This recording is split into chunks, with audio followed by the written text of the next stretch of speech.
This podcast is not intended to provide any investment advice. The opinions expressed here by either the hosts or guests do not necessarily reflect the views of PSA, Collectors Holdings, or any of their affiliates. Any discussion of collectible values in the past or present is not a guarantee of future performance. Hello and welcome back to another episode of the PSA Pod. We got a full house today. Ryan Green, Jack Archer, Steve Sloan, Chris McGill. And today's episode, boys, it's all SGA, Shai Gilgeous-Alexander. We're going to talk the core score here in a little bit, but we're going to get into it with cards. A little bit of a fun and different way, Jack. We're debuting an entirely new segment called Hit Draft. And if you're familiar with breaks on Instagram, whatnot, Loop, etc., you're very, very in the know with what this is. But if not, I'll quickly explain it. Essentially, a hit draft is when you open a box of products. The order is randomized by the amount of people that purchase into the break, and then they do a draft. The person who gets the first pick gets to choose which card they want from the break first, and so forth. It's really fun to watch, and it's a really great way to break, and it's going to be exciting to take that format and apply it to a number of cards that we hand selected around the same price. So as we mentioned, Shai Gilgeous-Alexander, the young star guard for the Oklahoma City Thunder, incredibly relevant right now because he's off to a torrid start to this NBA season. And with that, a lot of people are getting a little bit more interested in his cards. He was part of that loaded 2018 rookie class. He was a little bit forgotten about for a bit, but it seems like those days are numbered. Jack, before we get to the draft order, what are the cards we've got here in the spread today? We got 8 cards. We got lots of good stuff. His Prism rookie, Blue Ice out of 99, PSA 10. His Select rookie, Zebra Courtside, PSA 10. His Prism Mosaic Gold out of 10 and a PSA 10. A Flawless Vertical Patch Auto, PSA 6 from 2018. 2018 Contenders Optic, PSA 10. But not just one of those. You get 2 of those. So they're packaged together. What's great about this is that this card is a pop 2 in PSA 10 conditions. So you have the entire pop of all PSA 10s of this specific card. 2018 Prism Silver PSA 10, you get 5 of those. So a big stack of cards. Those go for around $500 a piece currently. A 2018 Immaculate Gold Premium Patch out of 10. This is raw. So condition with this product is always a little questionable. So I wouldn't expect a PSA 10, but definitely something you want to submit and grade and get in case authenticated and have a grade on it. Last but not least is 2018 Select Green Concourse. This is out of 5 and a PSA 10. This also sells for the same amount as the other cards and package cards that we just laid out. I'm hyped. I got swept up. I'm going to admit I was not an SGA guy early. And then we started researching for this pod and I've already bought 2 cards. So excuse me out there. I just am way too influenced by the hype. So you're more emotionally invested in this hit draft than any of us. I am. I actually have my eyes on 2 cards on this list and hoping they fall to me because I learned that I'm the 4th pick out of 4. Come on. What's up with that? So our order, we're going to have a 2-round snake draft. Jack's going to be picking first. This was randomized. Chris will be picking second. Myself, I'm picking third. And then Steve, you got the back-to-back 4th and 5th picks. And then we go back in the same order. I'll make the most of it. Just like fantasy football. I got this. Can I trade my pick? I can't decide between 2 cards. And I have a feeling Chris is eyeing both of them. And I almost just want to let him go first. And then I'll take the second. Because I frankly just can't decide. It's like having the number 2 pick in the NBA draft, right? Yeah, it usually works out pretty decently. Yeah. Whether you're the Supersonics or Memphis potentially. We'll see. Well, I'm going to veto you trading because I want to see what you pick. Gosh. Okay. So I really like the Prism Mosaic cards. I own the Color Match Tatum 2017 rookie. I own the Luka Color Match 2018 rookie. I don't really love the photo in it for Shai, but it is gold. It is out of 10. It is PSA 10. So I feel like I need to pick it. But emotionally, I'm going to go with the Select Zebra Courtside PSA 10. Killing me. Probably not like the best investment. Probably not like the savviest move, but visually, this card pops unlike anything other. I enjoy big game hunting. I'm someone who loves the tiger parallels. I even like the elephant parallels, the dragon and optic. Like, I'm a big fan of all this stuff. I know some hobbyists don't like it, but the 2018 Select Zebra Courtside for me in a PSA 10 case is my choice. Boo. You really dragged it out too to just like hurt Steve and twist the knife. He was hurting. So the zebra courtside is off the board. Chris, who are you taking at number 2? Wow, that was a plot twist there at the end, Jack. I'm going to go with one that's also a personal favorite of mine. It's the 2018 Select Green Concourse out of 5 PSA 10. I am not a huge Select guy, but I love 2018 Concourse. If any player that I like pops up in the 2018 Select Concourse set, whether it's football, whether it's basketball, I'm going to pick up that card. And you know what else I like about this card? It's the rarest card of all 8. So I'm going with 2018 Select Green out of 5 PSA 10, baby. Good choice. So I did not expect that to go off that high. But I'm going to stick. I'm probably going to get dragged a little bit here for going away from the gold that's on the board. But I have become such a massive stan for Panini's Blue Ice Prisms.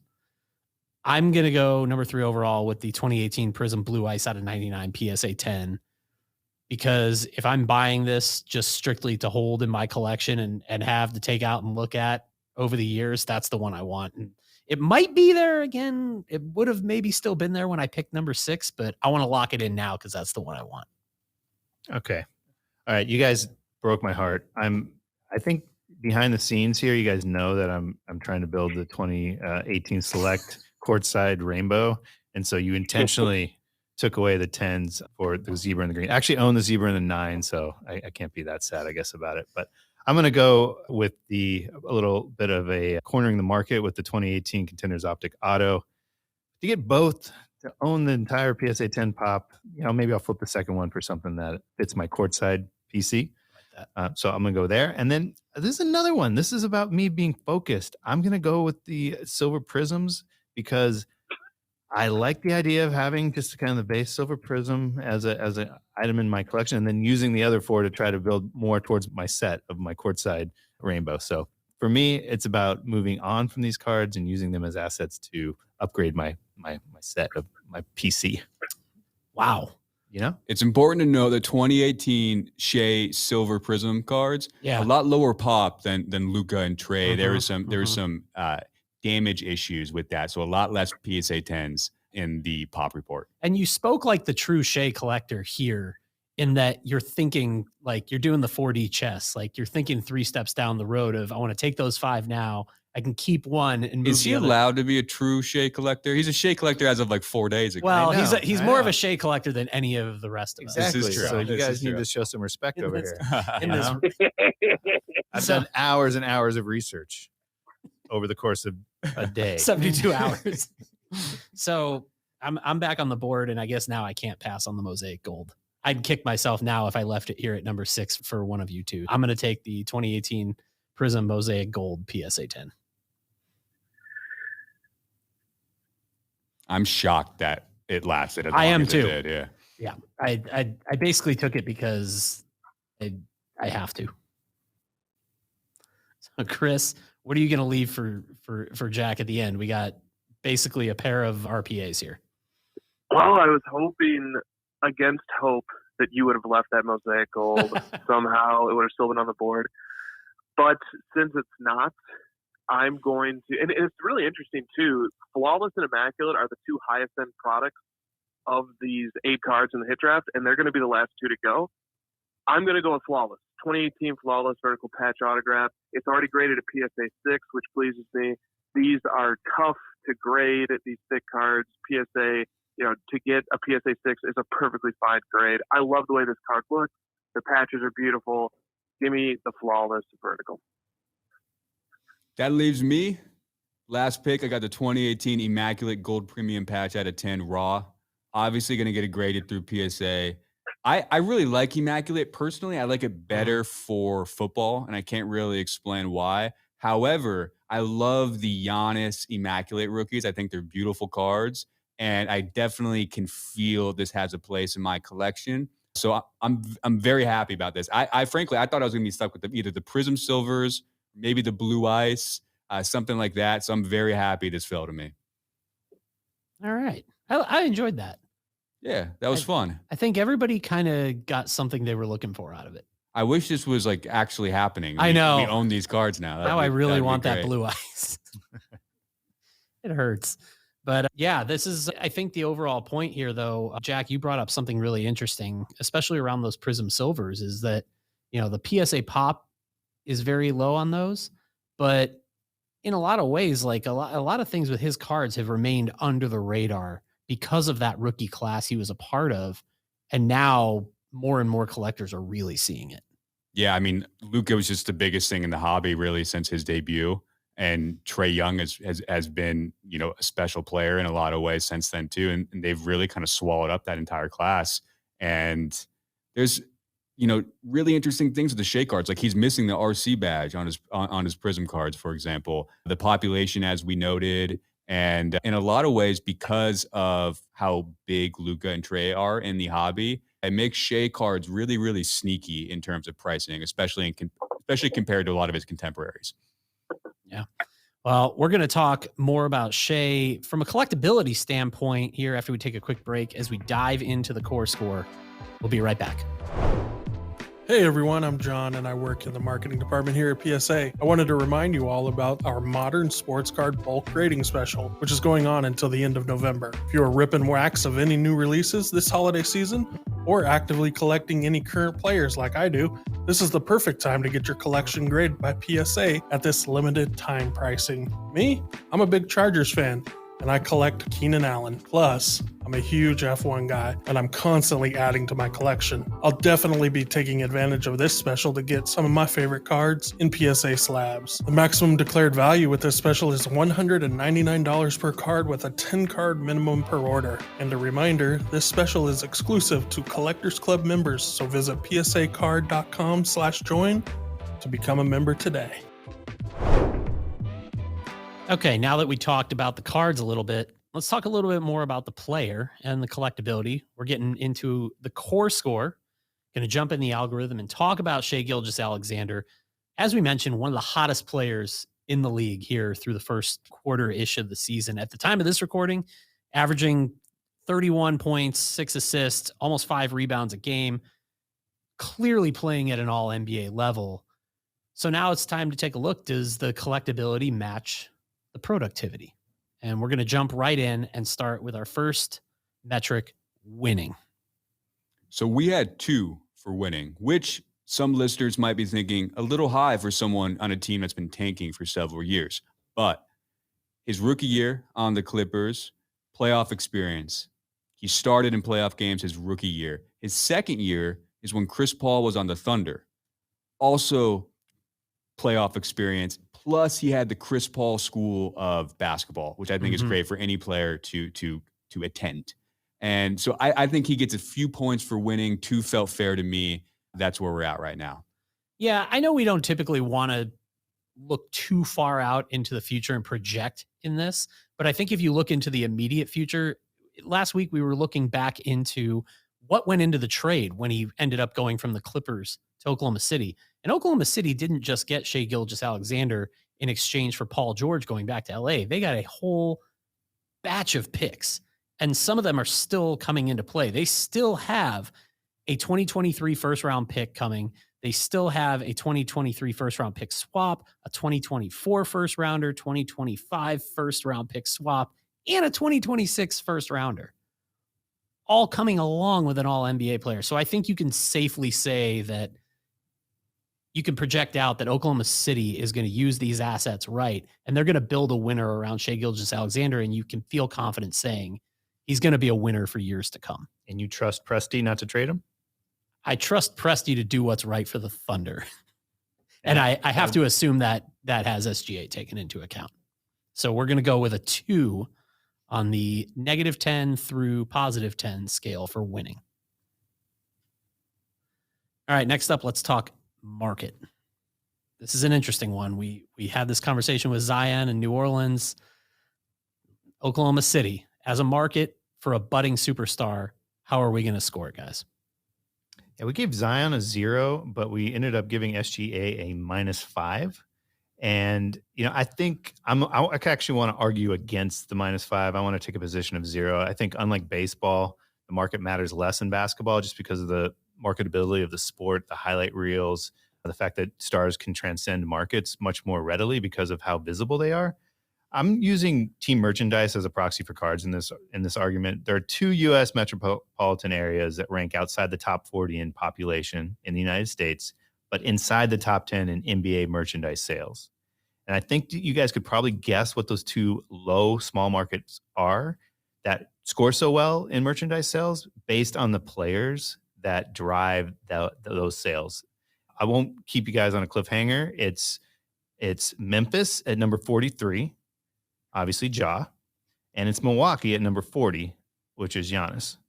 And so if you had to guess where OKC ranks, it's right in between. It's at number 42 overall, largest metropolitan area in the United States. So I think that because of his star power, that he can probably push into the top 10 in NBA jersey sales as an example. And as a proxy, card collectors wouldn't penalize him too much because they didn't do it for KD. They didn't do it for Russ to a lesser extent. So I think there's upside there. I'm happy to leave it at -5 just to prove you guys wrong, though. I mean, you're right in a lot of ways. Milwaukee, not necessarily the sexiest place ever, but Giannis cards very much are. So I suppose the same thing could be applied to Oklahoma City. It is a young franchise, even though it's technically the Seattle Supersonics. It being the Oklahoma City Thunders is just slightly over a decade old. There's not a lot of heritage there. There's not banners hanging from the rafters. Those things are all knocks for me, but I love their uniforms. I'm a big fan of the orange and blue, and that kind of helps out with market a little bit. I do say so. So I'm not too angry at your score there. Yeah, I like his jersey too because it wraps all the way around his number. It's like an arch around it. It's perfect. You're right. Jersey sales, if the jersey looks cool, it's going to sell anywhere, right? And the player matches. In some ways, yeah. Mm-hmm. I think the score we landed on, there's still a little bit of prove it in there. Yeah, I just don't think we should penalize his collectability for OKC. I don't think OKC is a negative draw on his collectability at this point. The counter argument, I suppose, is he was a forgotten person out of that draft. More so to do with probably this play. The Clippers market, I would say, is a negative because the Lakers cast such a big shadow in Los Angeles. But let's see if it improves because again, of course, we can revisit this into 2023. So he's at -5 for right now. Yeah. But very much could change even in a matter of a couple months. All right, next up, this is a fun one. It's always a fun one to talk about. The cool factor, because this definitely plays in when it comes to collectability.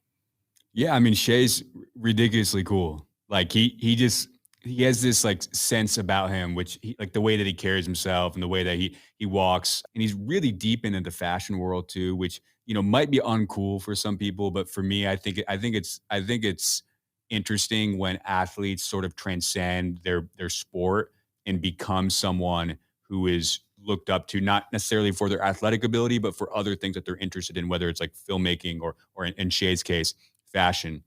I looked on GQ.com, typed in his name 975 times. They've mentioned that guy in various articles, which is crazy. Not only that, in 2022, GQ voted him the most stylish professional athlete of the year. I think those things add up to his cool factor. I think they add up to his celebrity too, which we'll talk about later. Definitely pretty high for me. We had him down as a 9. Might be too high. Maybe like a 7 feels closer, but there's certainly plenty of cool when it comes to Shai Gilgeous-Alexander. Yeah, he's already on the NBA's all-hyphen team, which is incredible. He joins the ranks of Kareem Abdul-Jabbar, Karl Anthony Towns, Sharif Abdul-Rahim. Like, there's some good names on there, but he already made it, which to me, it's like, hey, that's cool. All-hyphen team. I think just kind of like in the NFL where like the seniors and the juniors are being added to the back of the jersey. If you don't have a hyphen in the NBA now, like, who are you? What are you even doing? Like, figure it out. Add a name in there. So the 9 is earned. I think so. Hold those Nickeil Alexander-Walker cards, people. A lot of pretenders out there. You just got to know who they are. All right, next up, we're going to jump into fan loyalty. Where is SGA scoring here? All right, I'm going to go somewhere very specific with this, and it's going to relate to a different player that I collect, but I'm going to tie it in. So one player I collect is Nikola Jokic. And the loyalty that the Denver Nuggets fans have for this guy, despite their teams not being amazing, they did make a Western Conference Finals run a few years ago in the bubble, but the teams have not been amazing. But because Jokic puts up amazing stats night in and night out, and because he's won 2 MVPs, the loyalty that this fan base has towards Jokic, because of the pride and the prestige that he conveys upon the Nuggets as an organization, has these fans in Denver very loyal to him. I don't think SGA is anywhere near there yet, but I'll tell you this: 31 points, 6 rebounds, and 5 assists on 53, 39, 91 shooting splits has never been done before. Plus, Shai Gilgeous-Alexander is averaging 3.2 stocks, that's steals and blocks combined, per game. Unfortunately, there's like 5 other players this season who are having equally impressive MVP caliber seasons, but to be doing this at the age of 24, which is just, on the periphery of entering into his physical MVP winning prime years, Shai Gilgeous-Alexander likely will be an MVP candidate going forward if he maintains level of production that he's done through 16 games so far this year. I think he can. I think that bodes very well for fan loyalty. When players establish themselves as top 5 caliber talent, fan loyalty skyrockets. So I know for fan loyalty, we ultimately gave him a score of 0, and that's going to come down to a lot of other factors as well that we'll discuss here. But I want to put out there a strong counter argument and say I think fan loyalty has a very positive potential arc, similar to what Steve had to say about his potential market. Yeah, the rationale for the 0 was some of the swirl around his name right now with the trade rumors, the fact that he came over, wasn't a homegrown talent, came over in the Paul George trades as Ryan outlined. So that's where we're kind of wait and see right now for it. But I will say I wanted to ask you guys, as it relates to the prior trio in OKC and what has happened with the legacies of Kevin Durant, James Harden, Russell Westbrook. I'm not an OKC fan, so I can't answer the question. I'm not sure if any of you guys can either, but because of KD's exit, for example, going and chasing a title elsewhere, if SGA delivers a title to OKC, a small market where fans are rabid for their team, does that put him in just an entrenched level of loyalty that we haven't seen with any other OKC player in the past? I think so, but that's a really big what if in a lot of ways. I mean, the way I'm looking at it is that if he was traded for a boatload of picks like the Knicks or whatever team, are the Oklahoma City fans going to be devastated, or are they going to be like looking forward to more tanking? We have all these picks. We have this bright future. He was going to leave anyways. Like, were we going to re-sign him? And I think some fans would be pretty excited about whatever haul they get back for him, rather than disappointed that they're going to be kind of in like the potential play-in zone with him playing the way that he's doing. That's a great way of putting it. And, you mentioned Steve earlier. He has some potential he's building a fan base like outside of Oklahoma City too, in the meantime. Yeah, it's crazy. After he hit the game-winning shot against the Wizards, he's running off the court through the concourse into the locker room area. The fans are chanting MVP, MVP. But if you recall, that game against the Wizards wasn't played in OKC. It was played in Washington. So he has fan base appreciation outside of the confines of Oklahoma. So that's a really interesting thing to see and watch as it relates from a collectability standpoint, because people want his cards nationwide versus just in his market.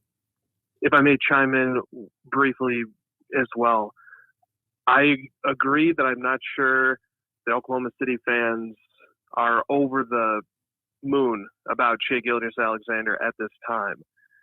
But if Victor Wembanyama were to average at any point during his first 4 seasons, or his first 5 even, 31, 6, and 5 on 50, 40, 90 shooting, those fans would be absolutely thrilled. So basically, I think the take that I'm conveying here is, why tank for Victor Wembanyama, or why make a trade to try and draft a player like Victor when you have a top 5 current NBA talent?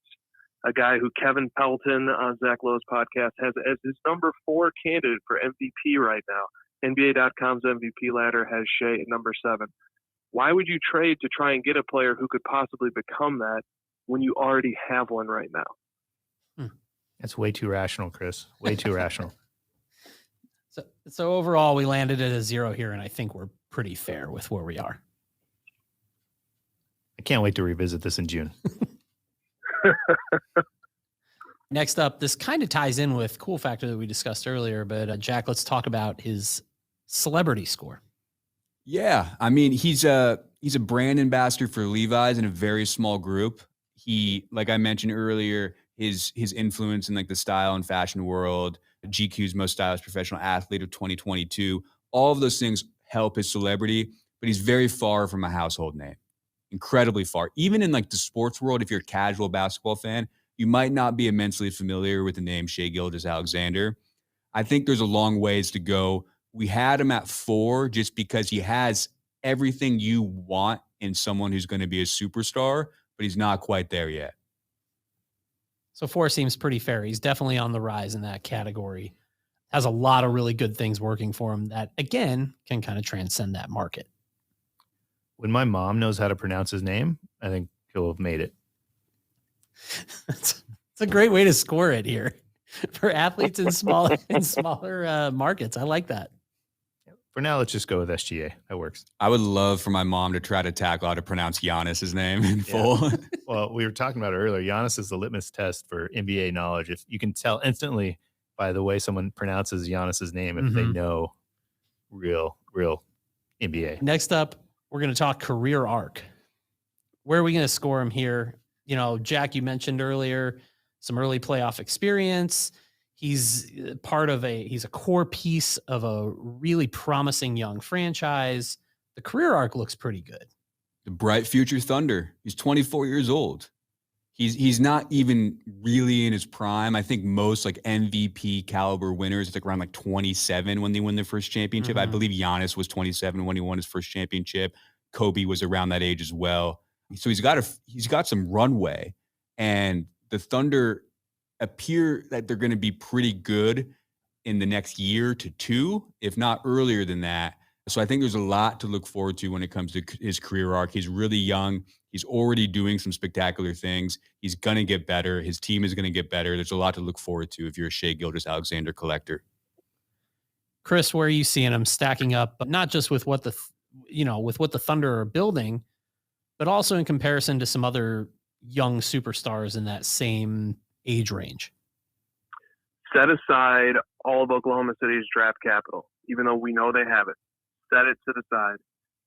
They still aren't playing with last year's number 2 pick, Chet Holmgren, who arguably, conceivably, should be Shai Gilgeous-Alexander's running mate and should instantly be one of the maybe the third best player on that team. And that's saying something considering Josh Giddey, considering Lugens Dort, considering that roster has a lot of talent that's still finding its way, finding its chemistry, finding its ability to work together.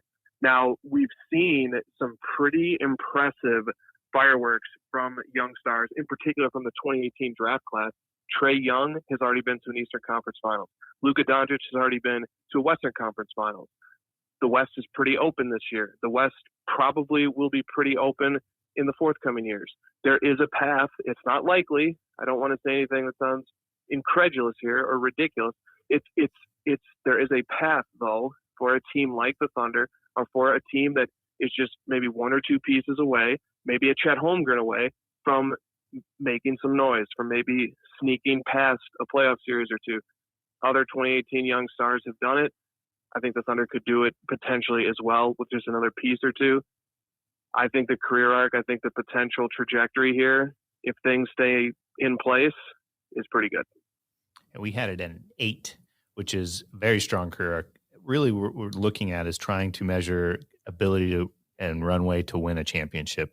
There's plenty of time left at age 24. There's big names that have won after that age: LeBron, Steph, Jordan, Durant, Shaq, Wilt, Dirk, KG. The list goes on and on. There's just big names. Yeah. So I think, obviously 8 is a very fair score. All right, next up, probably our favorite one to discuss, the cards. I mean, who wants to kick us off here? Because we could talk forever about his cards. We already did some at the top of the episode. I'm still bitter about the draft, so I'm going to defer. Chris, go for it. All right. Well, 2018, What a great year for sports cards. What a great year for basketball cards in particular. It was before the Zion Mania, even though 2018 draft classes turned out to have some incredible superstar caliber talent. Panini could not have possibly known that. So I think the production runs for 2018 are probably lower than in the years that followed, which bodes well for cards on the whole. It has been pointed out astutely by Jack and others on this podcast that there are some idiosyncrasies to Shai Gilgeous-Alexander's cards in particular that make them even more appealing. So for one, the condition sensitivity of his Prism cards. I remember pulling these Prism cards and them all having the same indent on the front. His PSA 10 silver has a population of only 528 compared to population of 2,000 range for Luka. There's 4 Luka Prism silver PSA 10s for every one Shai. That scarcity, I think, tends to play out well over time. Now, on the other hand, some of the idiosyncrasies are not so desirable. So Shai's Prism card is missing its rookie badge, which just stinks. There's no other way to put that. It's just unfortunate. Really wish it would have been on there. And, that the fact that it's in the Clippers uniform, I know we've kicked around this topic before. I personally don't like that. I really prefer when a player it can have the consistency, the continuity of one jersey for as long as possible. When you have situations like a Giannis or like a Dirk, where they're doing it all on the same uniform for the same city, and you can collect that player's rookie year cards, even if they're from years and years ago, and it's still the same uniform that they're wearing today. There's something appealing about that, and unfortunately Shai does not have that. So that's a little bit of a mixed bag.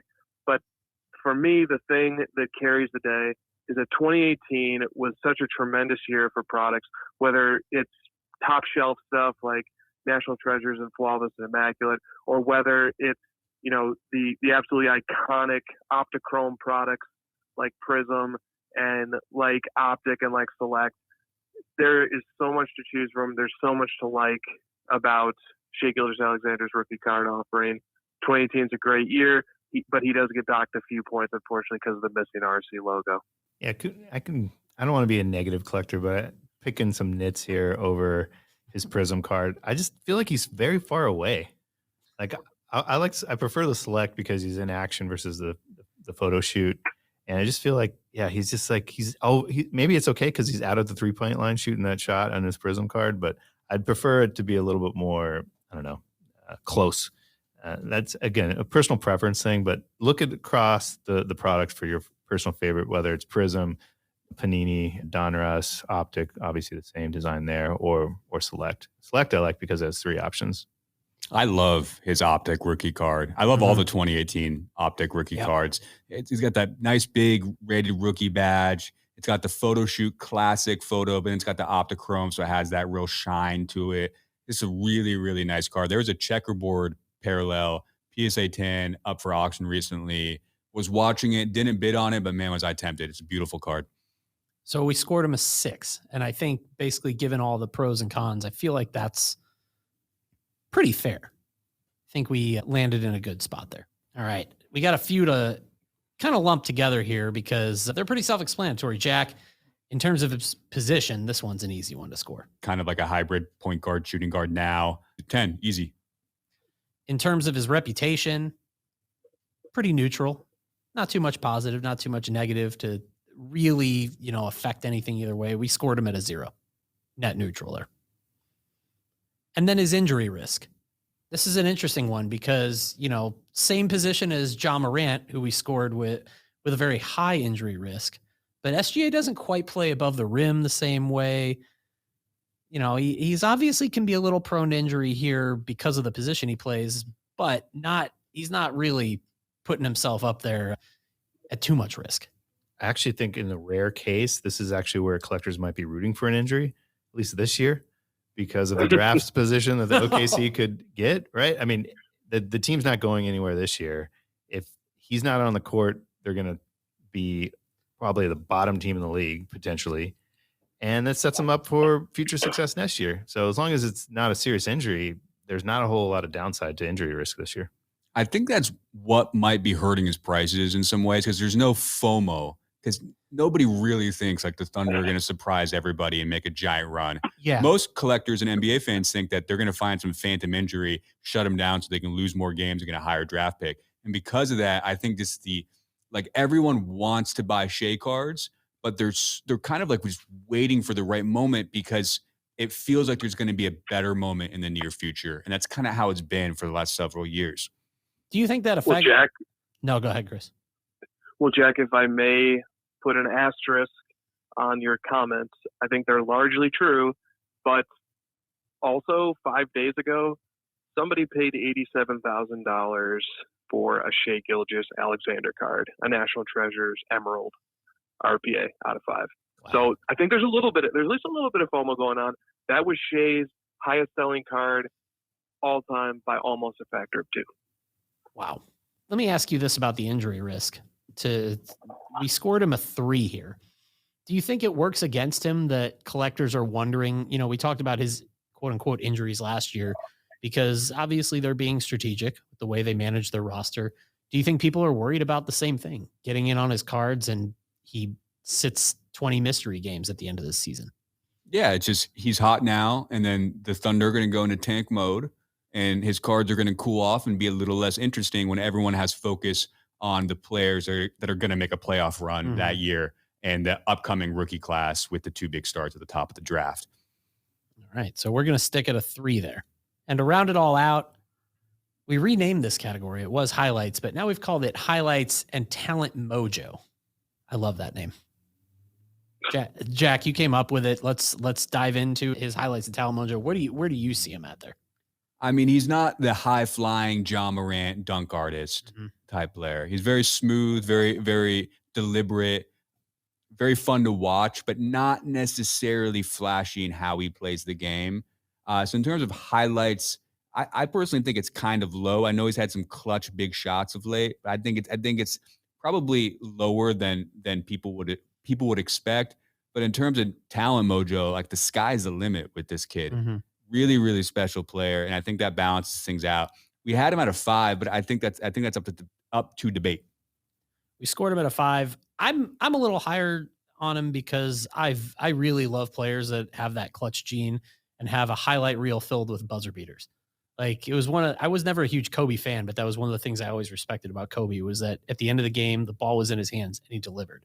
And I get made fun of for it on this show, but it's the reason I'm a big Damian Lillard fan. He has made a career of hitting those big clutch shots in impossible situations. So I kind of like that so early in his career, SGA's delivered on that front. Yeah, he's proven that. I would extend it too beyond the final buzzer to his interviews as well. He's a great interview. He gives thoughtful responses, honest responses. It's clear that he really wants to win in his responses that he gives to reporters. So I think from a highlight factor, yeah, you're going to get a lot of step back threes. You're going to get a lot of slashing. But with that, you're going to get game-winning shots, which delivers on the highlight box for me. Hey guys, before we wrap up another episode of the PSA Pod, I wanted to take a quick second to remind you that one thing we always welcome here on the show is your feedback. Whether this means leaving us a review on the show, hitting us up on any of our social platforms at PSA Card with comments or questions you want answered on the show, commenting on our YouTube, anything. We want to hear from you, the community. Don't worry, I promise you we have thick skin. But hearing from you guys in any form is what helps us consistently tweak things on our end to make this show better and more useful for you, the collector. You're coming here for authentic hobby talk straight from the leading third-party authentication and grading company in the hobby, and that's what we want to deliver. Again, thick skin, I promise. So fire away because we always want to hear from you. All right, so you've heard the category by category scores, totaled it up. We've got our weighted categories, which are winning, market, highlights, talent mojo, fan loyalty, cards, and position. Total of 60 averaged out to a core score for SGA of 5.45. So how does that compare to Zion? So Zion totaled at a 44 and scored at a 4. So he's 1.45 ahead of Zion right now. And just as a reminder, the pinnacle of core score from the guys we've done so far, that's Kobe. Kobe's like in another atmosphere. He was at like 14 or something? 14.89. So basically like an unachievable for right now mark for any current athlete. But SGA at 5.45, what do you think? What's your impression? Yeah, there? I'm looking at it compared to our jaw score, which we did at 9. Mm-hmm. And 3 factors jump out to me. We gave Ja a 10s for cool factor, highlights / mojo, and fan loyalty. And those are big differences, at least on the fan loyalty and highlights versus SGA's respective 5 and 0 scores. But it matters. Like I think with collectors, Ja's a homegrown talent. He's going to be there for the foreseeable future. There's no questions around that. And he plays above the rim in highlight ways that just create such mass awareness to his name. So I think it's still fair. I am surprised though that he scored above Zion, just given the hobby love for that Williamson has. Yeah, I'm curious what you think, Chris. Does this show you that Shai is undervalued, or that the core score algorithm might need some additional tweaking, or that the hobby prices for Zion are just like overcooked right now? Maybe it's a little bit of all three, but I think this also speaks to the temporary nature of a core score and how it can change and evolve. If we ran the same analysis on Zion and SGA in 3 months, we could have different results. We could have inverted results. Even Zion might be ahead. If we ran this 3 months ago, I'm quite certain Zion would have been ahead. Shai Gilgeous-Alexander has played 16 games of MVP level basketball, and if that was reversed with Zion, and if it was Zion who was playing MVP level basketball for 16 games, and it was Shai who was still nursing some injury issues and was emerging as maybe the second or the third leading scorer on his team through 16 games, we would probably have different results. I think this speaks to the temporary nature of a core score. It can change, it's dynamic, but I have to say right now, I think it's right. I think Shai is, when it comes to collectability over replacement, a tick or two ahead of Zion at this time. And just as a reminder, as we mentioned, these can change over time. We will revisit all of these on active players at the end of the 2022-2023 season. But for now, that's where Shai Gilgeous-Alexander checks in, a 5.45. Who knows how that could change over the next few months? Yeah, I got to get working on selling those Prism cards I got out of the hit draft. I think I got to time this right. Time to make some big moves. Yeah. Well, there are no Prism cards, people. I don't have any. This is a made-up thing. We're going to go back to the drawing board, though, and see who we want to bring into the core score next that we can influence you with and get you to spend some money on cards. Virtual trading. Yes. So we'll be back again next week with more here on the PSA Pod. Thank you to everyone for listening. We'll talk to you next week.